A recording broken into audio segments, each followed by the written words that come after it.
Fala pessoal, bom, nesse vídeo a gente vai abordar o conteúdo do capítulo 1, que vai tratar a visão geral a respeito da disciplina de análise de sistemas. O objetivo do vídeo é mais apresentar, contextualizar quais são os capítulos que a gente vai trabalhar ao longo da disciplina e teorizar a parte de orientação a objeto. Bom, vamos lá. Então, o roteiro para essa apresentação é falar da organização dos capítulos, né, como eles estão organizados na apostila, a parte de modelagem de sistemas de software, o paradigma de orientação a objetos, que é o principal tópico dessa apresentação, que é 1.3, e a linguagem de modelagem unificada, que é a linguagem que nós vamos utilizar nessa disciplina, mais conhecida como UML. Ok? Bom, como está organizado o capítulo, né?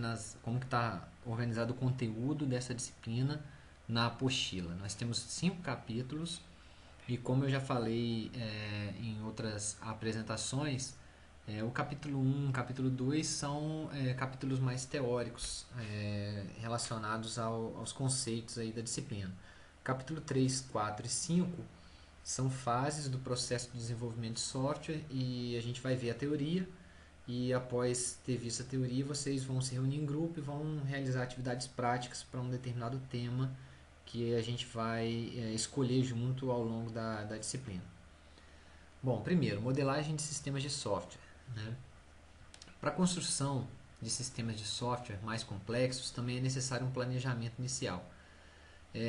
A ideia aqui principal é reforçar que a gente não está trabalhando mais com aqueles problemas simples que vocês estavam acostumados a fazer nas listas de exercícios. Então nós vamos agora nos preparar para poder documentar e modelar situações mais complexas, situações mais reais, ok? E a modelagem de sistemas de software ela tem justamente esse objetivo, é trazer um planejamento inicial para documentar de uma forma padronizada o problema e fazer com que a possibilidade de solução desse problema ela se torne mais fácil à medida que essa padronização foi realizada. Basicamente fazer uma documentação inicial que nos ajude a elaborar e implementar futuramente. É melhor fazer isso do que já começar implementando de cara. Bom, agora o foco principal dessa apresentação que é o paradigma da orientação a objetos. São vários os conceitos que têm a ver com o paradigma de orientação a objetos. Né? Primeiro, o que é paradigma? Paradigma é uma forma de abordar um problema.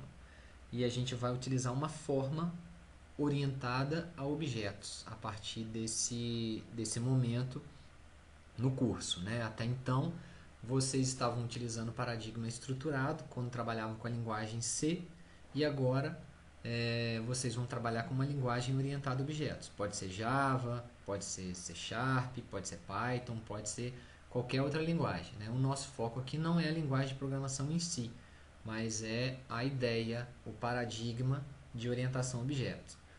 Os conceitos que a gente vai trabalhar nessa apresentação são esses 4 aí, na verdade 5, né? Classes de objetos, encapsulamento, composição e generalização. Existem vários outros, mas a gente vai ficar focado nesses principais conceitos aí. Então, primeiro, a questão do paradigma. Surgiu no fim dos anos 60, o paradigma de orientação a objeto, praticamente suplantou o paradigma anterior, que é o paradigma estruturado. Então, a maioria das soluções propostas atualmente são soluções que utilizam o paradigma de orientação a objetos. Okay? Isso não significa que uma pessoa não possa desenvolver um software utilizando o paradigma estruturado. Isso é completamente possível e até comum, mas na sua grande maioria as soluções de software elas são voltadas para o paradigma orientado a objetos. Vamos fazer um comparativo aqui entre o paradigma estruturado e o paradigma orientado a objetos. O paradigma estruturado, como eu falei, ele tem a ver com a linguagem C que vocês viram anteriormente. Então, existem muitas diferenças, mas eu vou focar naquilo que seria o principal aqui. Então, eu tenho um arquivo que representa um código feito em C. Esse código tem dois registros definidos aqui, duas structs. Tem duas funções que não retornam nada, então são funções que estão simulando, né, procedimentos aqui. E eu tenho a função principal, o main. É um objetivo bem simples. O que eu estou fazendo é criando uma variável chamada aluno1 do tipo aluno, professor1 do tipo professor, e estou atribuindo um nome e uma idade para o aluno 1, um nome e uma idade para o professor 1. E aí depois eu chamo uma função, que é o aluno perguntar, para ele poder escrever na tela. Né? Ele vai escrever essa frase aqui. Um exemplo de linguagem estruturada, né? Em forma de pergunta. E aí o professor responder, que é uma outra função, vai responder C, como sendo um exemplo de linguagem estruturada. Então, foco aqui principal. Era possível criar tipos na linguagem de programação C, numa linguagem de programação estruturada? Era possível, através das structs. Agora, era possível que você implementasse funções dentro desses tipos, dentro dessas structs? Não. Por isso, eu tinha apenas as características do aluno, no meu tipo aluno, e eu tinha que implementar funções, mesmo que fossem funções que representassem comportamentos do aluno, por exemplo. Mas eu não podia implementar essa função dentro da minha definição de tipo aluno. A mesma coisa vale para professor. Professor responder também é uma função que tem a ver com o comportamento do professor, mas eu tenho que fazer essa implementação à parte, ok? E consigo acessar essas funções. Então aqui, ó, eu estou colocando como principais pontos aqui. Podemos criar os nossos tipos, isso é possível. Todavia, os tipos não possuem funções. Não é possível determinar, né, escrever aqui funções dentro dos tipos. A organização do programa, normalmente, ela se dava em um arquivo único. Isso aqui é só uma coisa mais comum, né? Em C também dava para a gente poder fazer o nosso programa criando bibliotecas e incluindo bibliotecas personalizadas aqui. Mas nesse caso eu criei o programa todinho em um arquivo único. E o pensamento da solução é um pensamento voltado para a identificação de funções. Isso é o principal. No paradigma estruturado, a gente trabalha a solução do problema pensando nas funções. Quais são as funções aqui? O aluno perguntar e o professor responder. Okay? É importante a gente focar nessa proposta de solução baseada em identificação de funções. Já no exemplo de orientação a objetos, né, o paradigma orientado a objetos, a gente tem a mesma situação, a mesma solução para o mesmo problema, só que agora com algumas alterações. Por exemplo, eu tenho a definição do tipo aluno aqui. Essa é a sintaxe em Java, né, para a definição de um tipo. Então eu coloco public class, aluno, isso aqui vocês vão ver com mais calma nas disciplinas de programação. Mas o foco principal é verificar que a função, que agora a gente não vai chamar mais de função, a gente vai chamar de método, mas a princípio vamos falar função aqui. A função perguntar, ela pode ser descrita dentro da definição do tipo aluno. Da mesma forma que a função responder, ela pode ser descrita dentro da especificação do tipo professor. Isso é uma novidade. Eu tenho as características, né? Aqui é um vetor de char, é uma string. Então esses detalhes de programação eu não vou ficar focado aqui. Mas essa definição de características, de variáveis, isso já era possível na struct do C. Agora, a definição de uma função, que agora a gente vai chamar de método, dentro da especificação do tipo, isso não era possível e vai ser possível agora a partir da linguagem orientada a objetos. A função main aqui, ela vai trabalhar a mesma ideia anterior que foi trabalhada. Eu tenho aqui a criação de uma variável do tipo aluno, de uma variável do tipo professor. A diferença é que em Java a gente tem que instanciar a variável. Esse new é um operador que aloca um espaço na memória para que essa variável aluno1 possa existir e possa ser utilizada ao longo do programa. O operador new ele está precedendo a chamada de uma função. Na verdade, esse daqui é um método, né? Falando de orientação a objetos. Esse método ele tem o mesmo nome que o tipo. O método que tem o mesmo nome que o tipo, ele é denominado método construtor. Então, toda vez que você criar uma variável em Java, por exemplo, você vai instanciar essa variável invocando o método construtor, e através desse método construtor o compilador vai alocar um espaço na memória para essa variável poder existir e poder ser utilizada ao longo do programa. Então eu tenho aluno 1, professor 1, tem as atribuições de idade e nome para aluno, idade e nome para professor, e aqui é o diferente, ó, aluno 1 ponto perguntar. Então eu também posso acessar um comportamento ou um método, né, a nossa antiga função. Eu posso acessar um comportamento a partir de um tipo, de um aluno 1, por exemplo. Então ele vai perguntar um exemplo de uma linguagem orientada a objetos e o professor vai responder.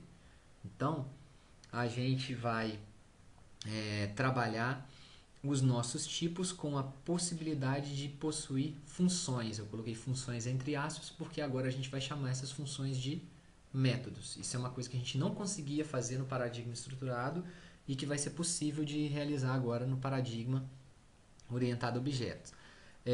Eu coloquei inclusive as soluções separadas em arquivos diferentes, porque normalmente quando vocês forem programar numa linguagem de programação orientada a objetos, vocês vão utilizar esse padrão. Então eu tenho um arquivo que é o main.java, que está representado por esse último item aqui identificado, professor.java, que seria o penúltimo, e o aluno.java, que seria o primeiro. Então aqui eu tenho uma classe. Esse arquivo, né, ele é conhecido como uma classe. Eu tenho a definição da classe aluno em um arquivo separado, a definição da classe professor em um outro arquivo separado, e a definição da minha classe principal, que vai conter o método principal main em um outro arquivo também. E o pensamento da solução em uma linguagem orientada a objetos é um pensamento focado na identificação de objetos. Então, nesse caso aqui, qual que é o problema? O meu problema é fazer um software onde um aluno possa fazer uma pergunta e um professor possa fazer uma resposta. Então, nesse contexto, né, nesse mini-mundo aí, nessa situação aí, eu identifiquei um tipo aluno e um tipo professor. Então, eu vou identificar um objeto aluno e um objeto professor. Qual que é a ideia de objeto? O objeto é o seguinte, aluno é o tipo, então aluno é a classe. A variável que eu crio desse tipo é um objeto. Então, aluno 1 é um objeto da classe aluno. Ok? Então, o pensamento da solução em uma linguagem orientada a objetos é um pensamento voltado para objetos. Você vai fazer um sistema, um software, para solucionar um problema da biblioteca. Então você vai passar a pensar nos objetos existentes lá na biblioteca.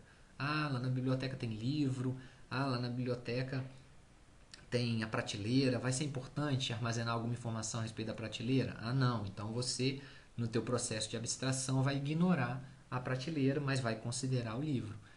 Mas também eu quero armazenar a informação do autor do livro, o aluno que vai pegar o livro emprestado, a bibliotecária que vai registrar um empréstimo.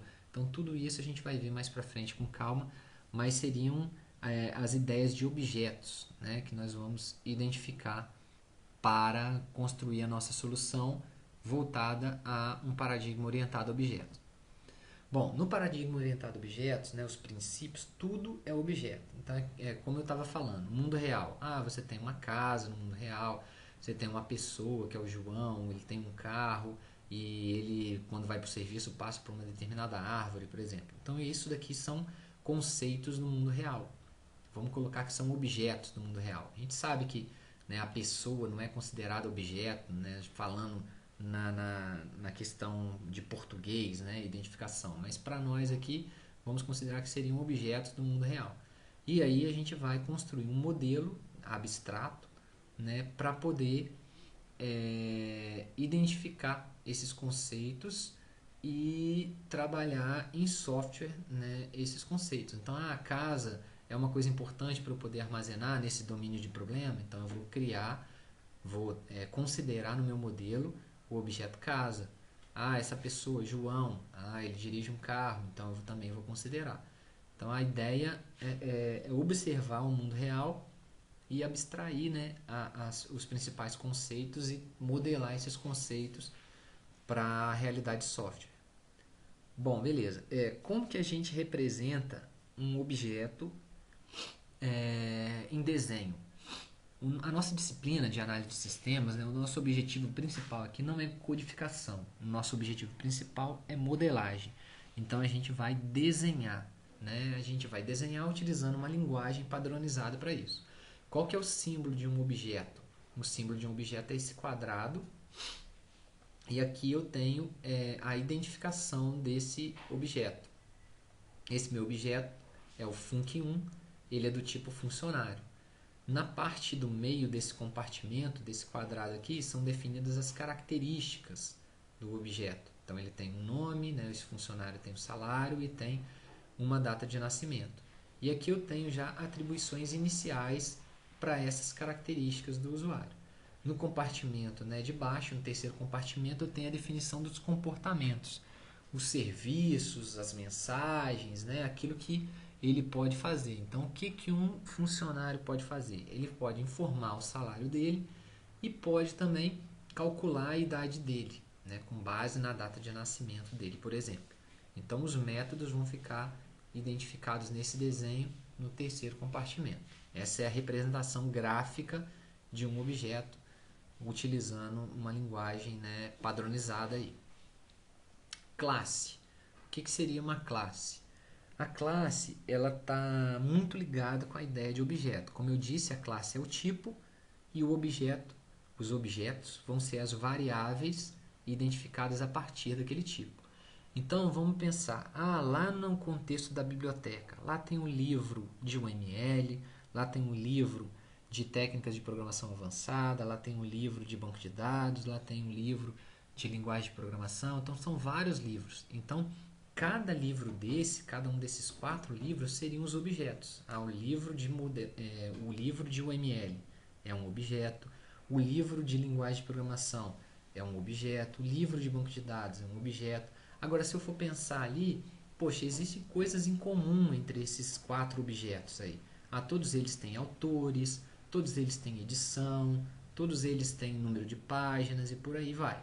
Então, o que a gente pode fazer, observando os objetos no mundo real, é classificar, é criar classes para poder separar esses objetos. Então, qual classe que eu poderia criar para poder representar todos esses 4 objetos aí? O livro de UML, o livro de técnicas avançadas de programação, o livro de linguagem de programação e o livro de banco de dados, por exemplo.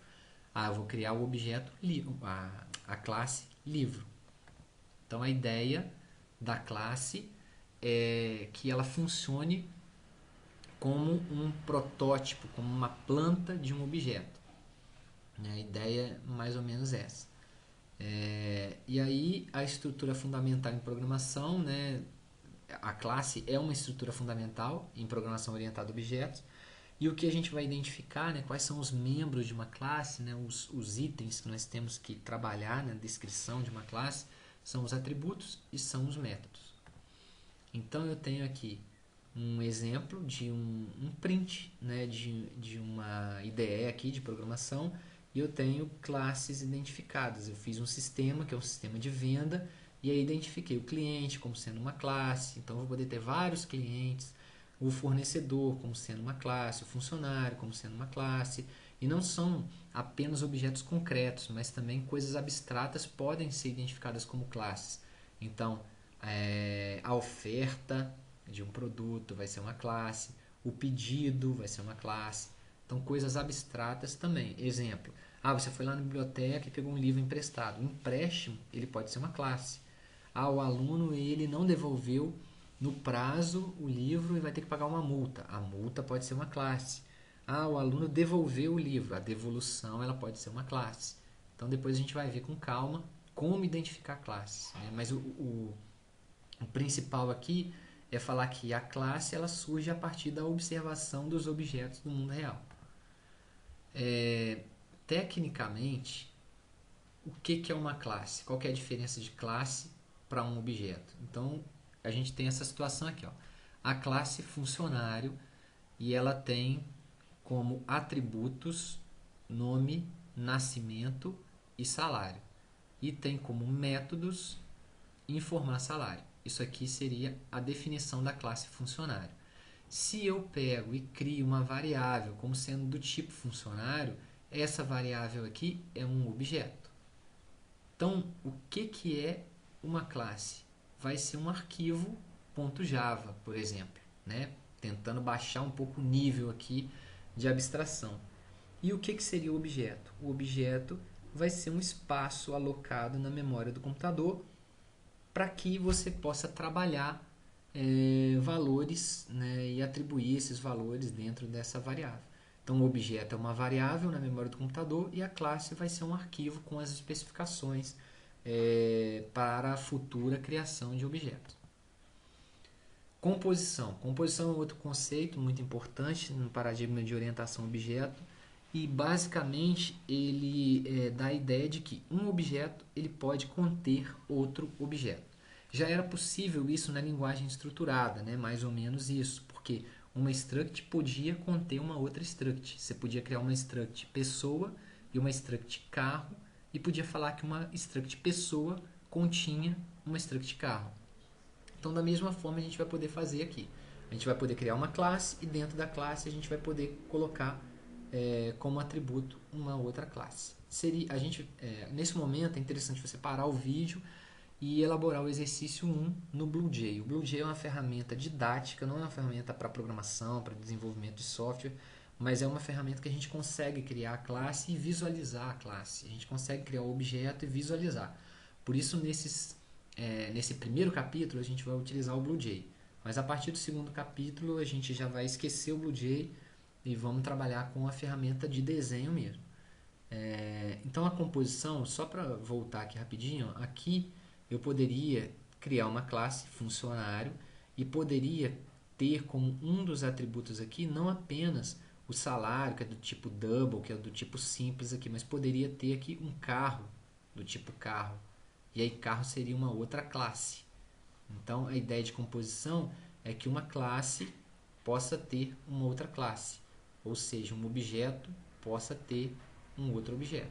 Igual eu tenho aqui, ó, João tem um Gol. Ok? Beleza. Encapsulamento. Encapsulamento é um conceito também muito importante, não possível na programação estruturada, mas possível na programação orientada a objetos. A ideia do encapsulamento é a possibilidade que o programador tem de esconder determinados membros de uma classe e, por conseguinte, de um objeto para outras classes. Então, como assim esconder? Esconder no sentido de não deixar que uma outra classe utilize aquele membro. Quando eu estou falando membro, eu estou falando tanto de atributo quanto de método. Então, você pode trabalhar encapsulamento relacionado aos atributos, que seriam essas características aqui de uma classe, quanto também aos métodos ou comportamentos de uma classe. Aqui eu tenho um exemplo de como que a gente pode implementar o encapsulamento. Em Java, o encapsulamento ele é implementado através dos modificadores de visibilidade, que são palavras reservadas para indicar que um determinado atributo ele é um atributo privado ou público. Se eu coloco o atributo como privado, ele não vai poder ser visualizado numa outra classe. E se eu coloco o atributo como público, ele vai poder ser visualizado numa outra classe. Então aqui eu tenho o modificador de visibilidade public no atributo nome e no atributo preço. Isso significa que a classe livro ela está permitindo que outras classes acessem diretamente esse atributo aqui. Se eu colocar o private, que é o modificador de visibilidade em Java, para tornar um atributo privado, eu impeço o acesso a esse atributo por outras classes. Então aqui, ó, por exemplo, aluno, eu estou na classe aluno. Dentro da classe aluno, em um método, que é o método construtor da classe aluno, eu acessei diretamente o nome. Então, o nome é um atributo. Isso aqui vai ser possível, tanto quanto o atributo for público ou privado. Por quê? Porque eu estou na classe aluno.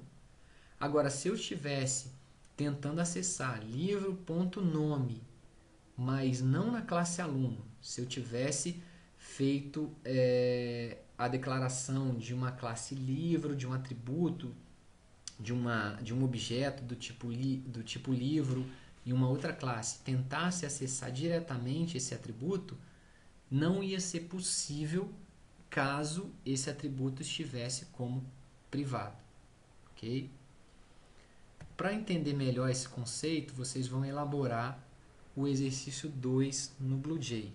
E aí lá nesse exercício vocês vão tentar acessar um atributo, estando numa classe 2, vocês vão tentar acessar um atributo privado de uma classe 1 e vão perceber que isso não vai ser possível. Ok? Herança vai ser o último conceito de programação orientada a objetos que a gente vai trabalhar nessa apresentação. A herança na vida real acontece quando os filhos eles herdam características, né, dos pais. Então tem o avô que herda da avó, o pai que herda do avô e aí o filho que herda do pai algumas características. Isso pode acontecer em relação às classes também. Então aqui eu tenho um exemplo visual. Esse desenho é um desenho também utilizando uma linguagem de modelagem universal, que é a UML, e eu tenho aqui, ó, a classe C herda da classe B, a classe B herda da classe A. Isso faz com que a classe A só tenha os métodos 3 e 4, mas a classe B ela tem o método 1 e 2, mas também tem o método 3 e 4 porque ela herdou da classe A. E a classe C tem todos os métodos, os 5 e 6 que são dela, e os demais métodos que foram frutos de herança. Como que na prática isso vai funcionar? Imagina que você está fazendo um software para uma concessionária. Aí lá na concessionária você identificou que tem para vender carro de passeio e tem Jeep também para vender, tem outros carros, mas vamos concentrar aqui no carro de passeio e no Jeep. Quando você for especificar a classe carro de passeio, você especificou essas características e esses comportamentos. Quando você foi especificar a classe Jeep, você especificou marca e tanque de combustível como atributos e acelerar, frear, buzinar e ligar a tração 4x4 como comportamento da classe Jeep. Observa que existem muitos métodos e atributos duplicados. Eu tenho todos os atributos aqui iguais e tenho vários métodos aqui iguais, apenas o último aqui, que o carro de passeio liga ar-condicionado e o Jeep liga tração 4x4, que são atributos específicos. Então o que eu podia fazer? Eu podia refatorar, por isso que eu estou colocando aqui, ó, a partir da refatoração. O que é refatoração? É quando você observa, pode ser mudado na classe, e coloca aquilo que é comum em uma classe genérica. É isso que a gente vai fazer. Ó. Refatoração. A gente criou uma classe genérica, veículo, e colocamos tudo aquilo que era comum. E nas classes carro de passeio e Jeep, nós deixamos apenas aquilo que é específico. Então a gente deixou ligar ar-condicionado no carro de passeio e o método ligar tração 4x4 no Jeep. Esse menos e mais aqui a gente vai ver em detalhes, mas significa que é privado, esses atributos são privados e esses métodos aqui são públicos, ok? Isso tem a ver com os modificadores de visibilidade, tem a ver com o conceito de encapsulamento que a gente tratou anteriormente. Essa classe genérica ela é conhecida como superclasse, classe mãe, classe pai, e essas classes, subclasses aqui, são conhecidas como subclasses, classes específicas, classes filhas. Ok? A gente vai elaborar agora, né, nesse momento, você pausa o vídeo e elabora o exercício 3 do BlueJ. A ideia principal é a gente entender que a gente vai poder utilizar métodos das classes genéricas. Qual que é a vantagem? Vou voltar aqui rapidinho. Ó. Qual é a vantagem de trabalhar com a ideia de herança? Quando a gente está trabalhando com herança, a gente pode utilizar, vamos supor que você queira alterar agora a marca e você tivesse várias subclasses aqui que tivessem marca. O que você podia fazer? Alterar apenas na classe veículo. Surgiu um atributo novo, o chassi, por exemplo. É um atributo que você vai ter que colocar em todas as subclasses. precisa sair colocando chassi em carro de passeio, chassi em Jeep, chassi em carro esportivo e várias outras subclasses que porventura existissem? Não, você poderia colocar apenas no veículo, já que ele é a classe genérica, ok? O conceito de polimorfismo é o conceito que diz, ele está intrínseco ao conceito de herança, né? Vai existir polimorfismo através de uma hierarquização, através de uma situação de herança que foi construída anteriormente. E o polimorfismo é quando um objeto ele pode assumir várias outras formas. Então, se eu declarar uma variável como sendo do tipo veículo, eu posso atribuir um objeto do tipo carro de passeio a essa variável, mas também posso atribuir um objeto do tipo Jeep a essa variável. E isso vocês vão ver em mais detalhes no exercício 3 do BlueJ, que vai tratar generalização ou herança e o polimorfismo.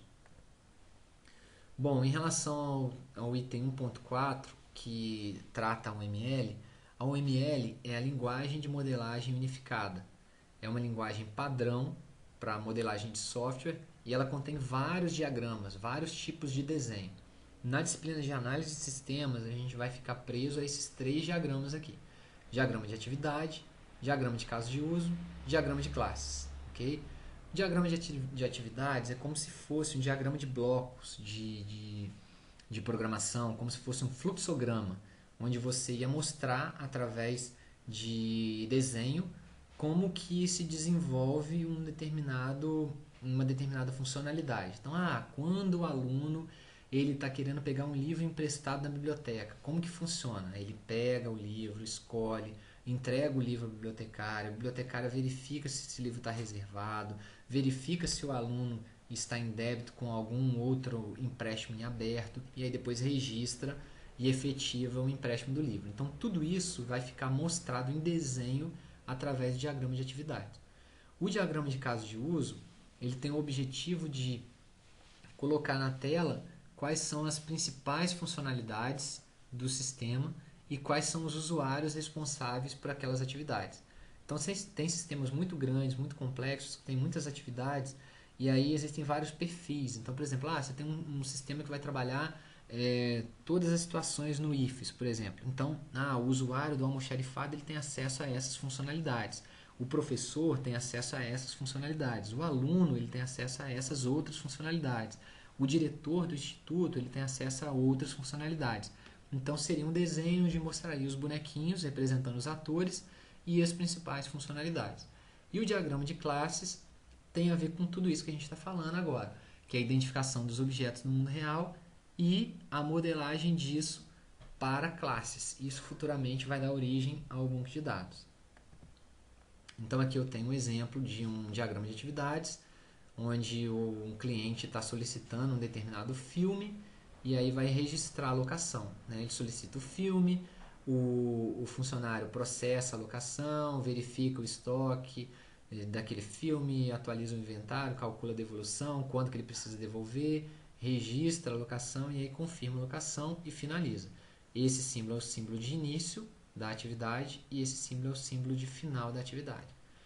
Esse daqui é o diagrama de caso de uso, mostrando as principais funcionalidades de um determinado sistema, que no caso aqui é o sistema da locadora, e os usuários responsáveis. Então, o que o cliente pode fazer? Ele pode reservar uma fita e pode cancelar a reserva da fita.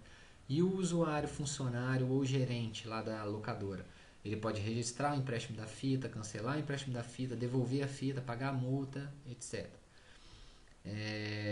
Vamos para frente. E esse daqui é o diagrama de classes, já sendo representado com alguns itens aqui que a gente vai ver com mais detalhe mais para frente. Mas basicamente é identificar no mundo real, né, de uma locadora, quais são os conceitos importantes e trazer esses conceitos para cá. Então a gente identificou que o cliente é uma parte importante lá na locadora, a reserva, o tipo de filme, a fita, o empréstimo, a devolução, a multa, e a gente vai identificar isso utilizando uma padronização, um desenho, e a partir disso, o interessante é que a gente vai conseguir gerar código a partir desse desenho aqui, ok? Bom, é isso aí, um abraço.